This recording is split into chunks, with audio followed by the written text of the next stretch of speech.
everyone, today I'm going to show you how you can use some cobalt oxide to make purposeful bubbles.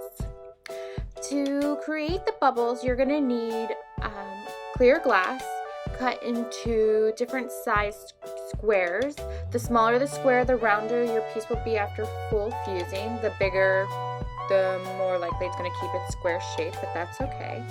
Once I've cut all my pieces that I need in my different sizes, I'm going to mix together a little bit of cobalt oxide and water. You need very little of this, and then you're going to paint it onto your squares on one side. It's best to keep your paint in the center of your squares. If you get it near the edge, it's going to get really dark. Also, you want to paint thin.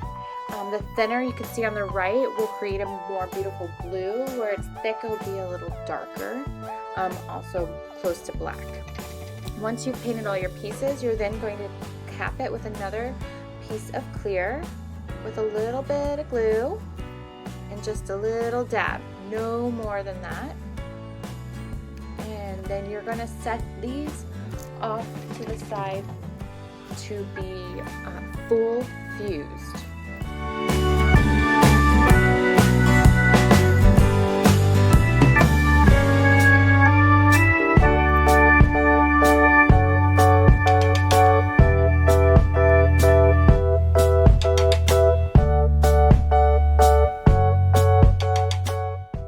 See the different sizes I made. I also did a test with strips that I then cut because I liked how they looked.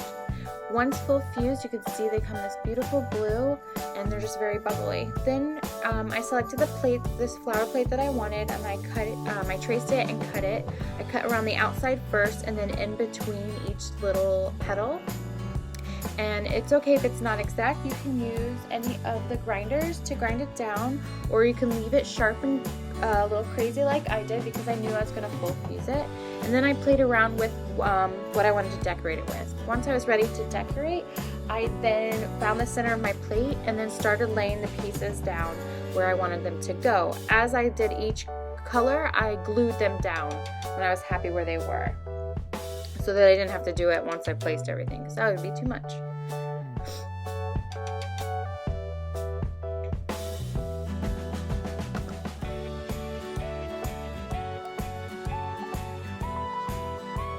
I also added these dark blue strips by cutting the little corners to fit in between the yellow pieces. And then I just really didn't want to waste any bits of glass, so I used the little corner pieces around each of the petals.